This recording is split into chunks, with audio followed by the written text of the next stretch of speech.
Live from New Delhi, you're watching DD India Live, India's voice to the world. I'm Siddharth Bharadwaj. Coming up in the next 30 minutes.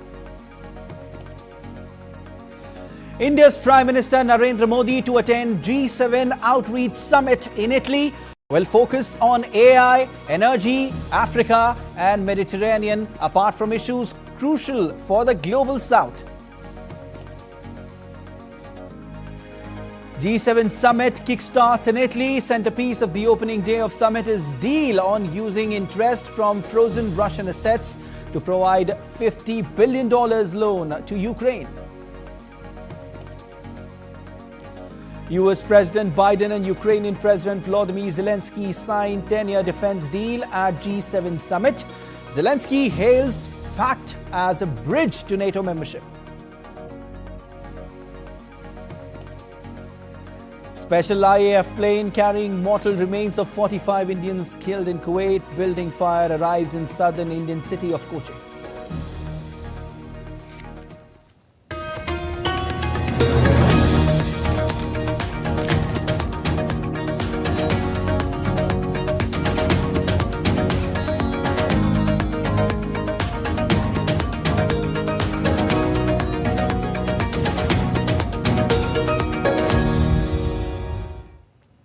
With an aim to address critical issues affecting the global south, India's Prime Minister Narendra Modi touched down at Brindisi Airport in Apulia, Italy on June 14. India, represented by Prime Minister Narendra Modi, is participating as an outreach country to discuss global south concerns and bilateral cooperation. It will be an opportunity to bring greater synergy between the outcomes of G20 summit held under India's presidency. This is Prime Minister Narendra Modi's first foreign trip since he took oath as Prime Minister in third term. The leaders from the group of 7 major democracies arrived in the Italian town of Borgo Ignazia in the southern region of Puglia on Thursday for the annual summit. Italian PM Giorgia Meloni received global leaders including UK Prime Minister Rishi Sunak, US President Joe Biden, French President Emmanuel Macron, and Canadian Prime Minister Justin Trudeau, among others, for the 50th G7 summit.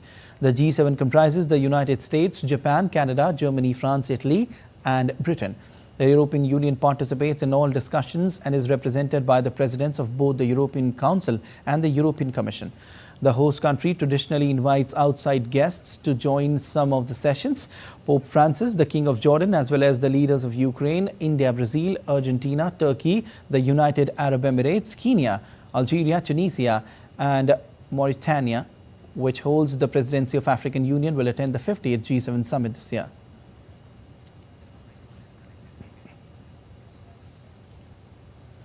All right, and my colleague Amrit Pal Singh joins us from Italy. Amrit, Prime Minister Narendra Modi is there in Italy now to participate in G7 Outreach Summit. What's on the agenda?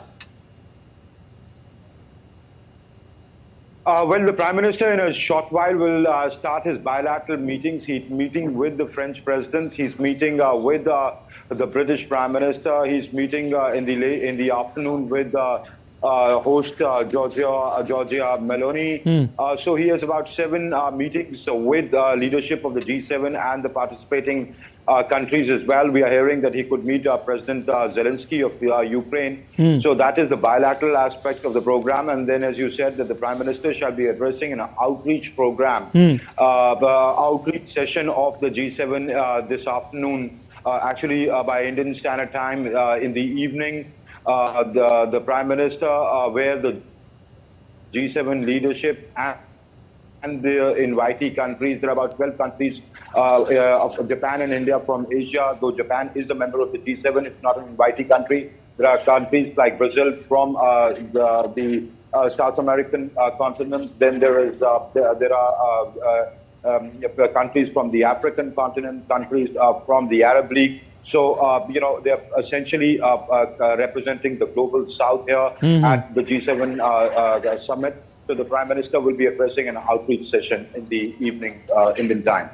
Okay. Amrit, now, as far as relations between India and Italy are concerned, they certainly are strong and multidimensional and have witnessed significant rise in recent years. What more can we expect this time? You're right that India and Italy have a robust relationship. It was upgraded to the level of strategic partnership when Giorgia Meloni came visiting Delhi last year on a state visit. Correct. And the two sides, when they meet, they'll be taking a review of where the relationship has come, because the relationship, though robust, but still punches way below its potential. If you look at the trade figures for last year, they're just about $15 billion. The scope of trade is far much more. Correct. There are a few Indian companies here in pharma, in IT, but the scope for collaboration in other sectors like manufacturing, defense is much more. So the two sides would want to take the relationship in the sectors of defense, in science and technology, in design and manufacturing, in the pharmaceutical sector, in people-to-people contacts. There are about 200,000 Indian diaspora who live here, primarily working, some of them working in the IT sector, but a large chunk of them working in the agriculture and dairy sector to the next level. So that's what the two leaders shall be doing when they meet for a bilateral meeting. Definitely. Thank you so much for all those updates, Amrit. We'll keep taking more updates from you. On the opening day, the G7 reached a deal to provide around $50 billion in loans for Ukraine using the upcoming profits of frozen Russian assets. DD India's Giles Gibson reports from the Italian city of Bari. India's Prime Minister Narendra Modi is amongst the high-profile guests taking part in day 2 of this summit in southern Italy, alongside Pope Francis, who's made the trip down south from the Vatican to take part in a special session on artificial intelligence. We're also going to see guests including the Argentinian President Javier Milei, the Turkish leader Recep Tayyip Erdogan, as well as the heads of international organizations such as the World Bank. Really, arguably the most watched guest on day 1 of this summit was the Ukrainian leader Volodymyr Zelenskyy, who signed deals with the US and Japan, long-term security agreements, as well as calling on the G7 to provide much more financial support going forward for his country, saying that there should be a Marshall Plan for Ukraine, comparing Ukraine's recovery to the massive amounts of aid that the US provided to Europe in the wake of the Second World War.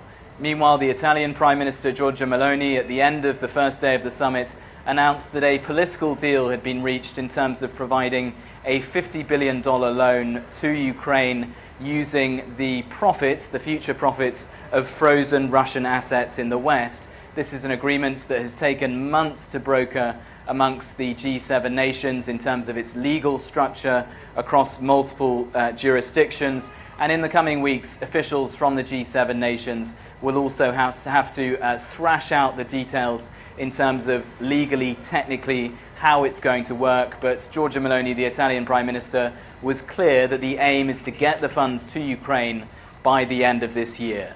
In Bari, Giles Gibson reporting for DD India. US President Joe Biden and Ukraine President Volodymyr Zelenskyy signed a 10-year bilateral security agreement on Thursday aimed at bolstering Ukraine's defense against Russia's attack. The deal, signed on the sidelines of the G7 summit in Italy, aims to commit future US administrations to support Ukraine. The US-Ukraine security deal is a framework for a long-term effort to help develop Ukraine's outdated armed forces and serve as a step towards Ukraine's eventual NATO membership. Ukraine President Volodymyr Zelenskyy called the agreement historic, saying it's a bridge toward Ukraine's eventual NATO membership. Today is a truly historic day, and we have signed the strongest agreement between Ukraine and the US since our independence. And this is something that will not only provide security, but also new good jobs for Ukrainians and Americans. The issue of NATO is covered through the text of the agreement. It states that America supports Ukraine's future membership in NATO and recognizes that our security agreement is a bridge to Ukraine's membership in NATO. NATO's Secretary General is urging members of the military alliance to provide Ukraine with a guaranteed annual aid package. This comes as defense ministers are holding 2 days of meetings as part of the NATO-Ukraine Council. William Denslow reports from Brussels. Speaking at a press conference at NATO headquarters here in Brussels, Jens Stoltenberg, the Secretary General for NATO, said that an annual $40 billion or so fund for Ukrainian aid on an annual basis would provide Kiev with predictability and also would provide members with a degree more accountability as well. He said that some member states in the past have promised funding but had struggled to deliver. One prominent example is when an aid package of roughly $61 billion was held up in the US Congress for a number of months. Jens Stoltenberg says such delays have real impacts for Ukraine on the battlefield in their fight against Russia. He also says that an annual guaranteed fee would also send a very clear message to Vladimir Putin in the Kremlin that NATO's allies and Ukraine are willing to stay in the fight for as long as it takes, and they will win a war of attrition. When it comes to paying for this roughly $40 billion annual fund, well, Stoltenberg says that it will be taken into account of a country's gross domestic product, its GDP. He said that because the US is the largest country economically, it would foot around 50% of the bill. One significant hurdle that appears to be overcome by NATO Secretary General this week. He was in Budapest, in the Hungarian capital. He met Prime Minister Viktor Orban, who has been incredibly skeptical of assistance for Ukraine going forward. Stoltenberg says, however, that while Viktor Orban and Hungary will not participate in this annual funding package, it will, however, not use its power of a veto on this topic. Jens Stoltenberg says there's still much work to be done when it comes to securing commitments from NATO allies, but he is hoping to commit to these long-term goals for Ukraine as we head closer to a major NATO summit scheduled in Washington, D.C. in July. William Denslow in Brussels reporting for DD India. And Republican presidential candidate Donald Trump has returned to Capitol Hill to meet Republicans in his first visit since the riot by supporters of his at Congress 3 years ago. The presumptive Republican nominee in November's presidential election delivered a message of unity, promising to work out any lingering differences within the party. The visit comes a fortnight after Trump's criminal conviction for falsifying business records in his hush money trial in New York. Former President Trump, the party's 2024 candidate, met with Republican lawmakers to build unity ahead of the November 5 election, which could hand his party control of the White House and both chambers of Congress. Republicans hope to see Trump defeat Biden, extend their current razor-thin 218-13 majority in the House and take control of a Senate that Democrats currently lead 51-49. Reform UK overtakes PM Sunak's Conservatives in opinion poll. Ahead of Britain's election on July 4, Reform UK leader declared his party the opposition to Labour after an opinion poll showed it had overtaken the Conservatives for the first time. The survey, which involved 2,211 participants and was carried out from June 12-13, revealed that Reform UK garnered 19% support, a 2% increase from their previous standing, while the Conservatives remained unchanged at 18%. South Africa's first sitting of the National Assembly and National Council of Provinces will be held at the Cape Town International Convention Centre on Friday. The sitting will see members of parliament convening to elect their speaker and deputy speaker and the country's president. Political parties in South Africa are still negotiating to form a government of national unity after ANC failed to win an outright majority in the general elections. Now, to protest against incarceration conditions and delays in reviews of judicial processes, inmates in at least 16 Venezuelan prisons are staging hunger strikes. Overcrowding, poor health conditions and food scarcity are among the issues plaguing Venezuelan prisons. President Nicolas Maduro on Tuesday replaced the country's head of penitentiary affairs, appointing Julio Zarpa in the midst of the strikes. And still to come on this edition of DD India Live. India's Defence Minister Rajnath Singh to review the preparedness of Indian Navy's Eastern Fleet.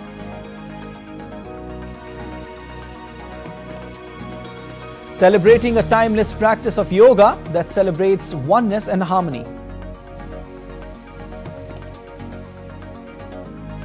Tesla shareholders approved CEO Elon Musk's $56 billion pay package.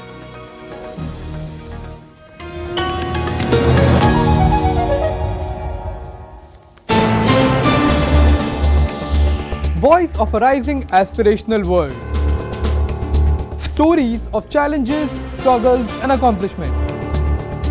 A world battling conflict, hunger and poverty. Embracing growth, development, science and technology. A voice of progress, a voice of unity. Watch Voice of the Global South with me, Akshay Dongre, only on DD India.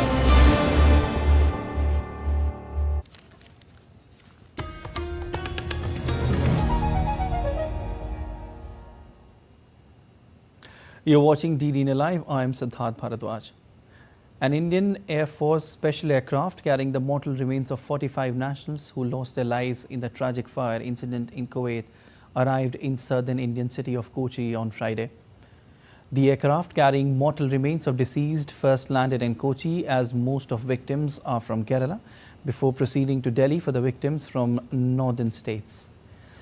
India's Minister of State for Tourism, Suresh Gopi, and Kerala Chief Minister Pinarayi Vijayan were among those who were present at the airport. Among the victims, 23 were from Kerala, 7 from Tamil Nadu, 3 from Andhra Pradesh and 1 each from Bihar, Odisha, Karnataka, Maharashtra, Uttar Pradesh, Jharkhand, Haryana, Punjab and West Bengal.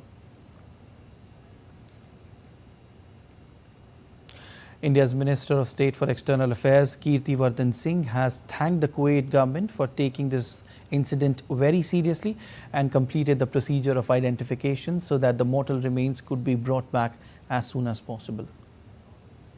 We reached Kuwait and the Honorable Prime Minister had already spoken to the authorities there, to the Foreign Minister there and to His Highness the Emir there. And I would like to say my thanks to the authorities that they did all possible they took all possible measures and they really fully cooperated in having all the paperwork completed, the identification done in such a short time, because normally this could have taken a week or at least 10 days. But on Prime Minister's insistence, the authorities were very quick about it. They immediately undertook the task of completing the formalities, and we managed to bring back the bodies here as soon as possible. The minister also visited 5 hospitals where 32 to 35 injured of Indian origin are being treated. We also visited 5 hospitals where there were around 32 to 35 patients who were being treated of Indian origin who were injured in that fire.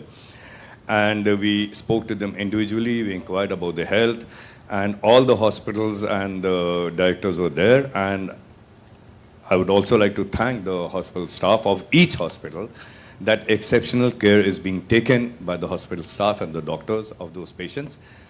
And most of them are likely to be discharged in a couple of days.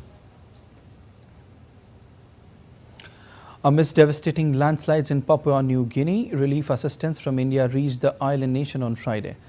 The US $1 million aid was received by Papua New Guinea's by government officials, including Foreign Minister, Defence Minister Dr. Billy Joseph, Secretary. India's High Commissioner in Papua New Guinea handed over material to Foreign Minister. He also thanked his Indian counterpart S. Jaishankar for the timely help. Indian Vice President Jagdeep Dhankar visited the India-Pakistan international border on Thursday near Jaisalmer and boosted the morale of Border Security Force troops. He offered prayer at the famous Tanotrai Mata temple located near border. Vice President Dhankar paid tribute to the martyrs at the Vijay Stambh located in the temple premises. Following the temple visit, Vice President was given the Guard of Honor by the Special Guard of BSF. He also interacted with the BSF personnel and encouraged them. Addressing the officers, Vice President said that he felt proud to meet the soldiers of the Border Security Force, known as the first line of defense of the country. To further enhancing maritime security, India's Defence Minister Rajnath Singh visiting Visakhapatnam. On his visit, Defence Minister will review the preparedness of Indian Navy's Eastern Fleet. The Eastern Fleet is a naval fleet of the Indian Navy. It's known as the sword arm of the Eastern Naval Command and called the Sunrise Fleet. It is headquartered at Visakhapatnam, Andhra Pradesh, on the east coast of India. And now to all the updates on the International Yoga Day, which will be celebrated on 21st of June.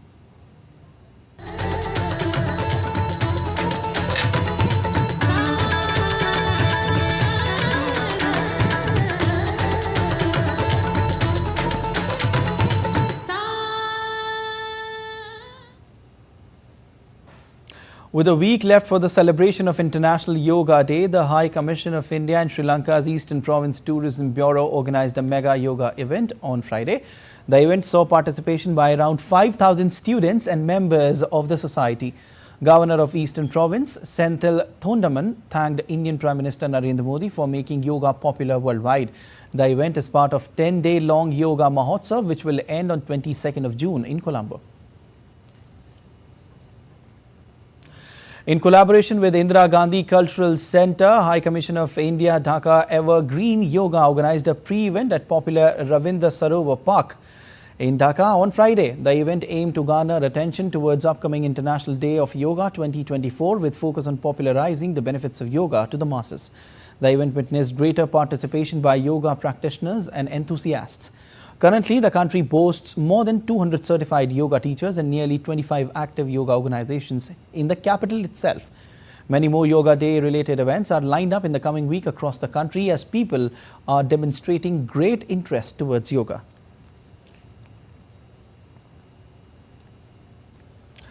Tesla's $56 billion pay package for Elon Musk has gained shareholder approval but faces legal challenges. Tesla shareholders approved Chief Executive Officer Elon Musk's compensation package and moving the company's state of incorporation to Texas. The approval underscores the support that Musk enjoys from Tesla's retail investor base, many of whom are vocal fans of the mercurial billionaire. US corporate world is known for huge pay rollouts to CEOs and top executives, but even those pay packages seem minuscule as compared to what Musk will be pocketing. Let us see how Elon Musk's pay package compares with other top CEOs in US. Here's a list of total compensation of CEOs of top 10 US companies on market capitalization basis. On your screen is the company, the CEO and compensation. Let's begin. Alphabet is the company. Sundar Pichai is CEO and compensation is $226 million. Broadcom CEO Hock Tan, $162 million. You have Apple CEO Tim Cook and $63 million. Then you have Microsoft, Satya Nadella CEO, $49 million. Then you have Microsoft, Satya Nadella, like I said, $49 million. And then you have Eli Lilly, David Ricks, $27 million.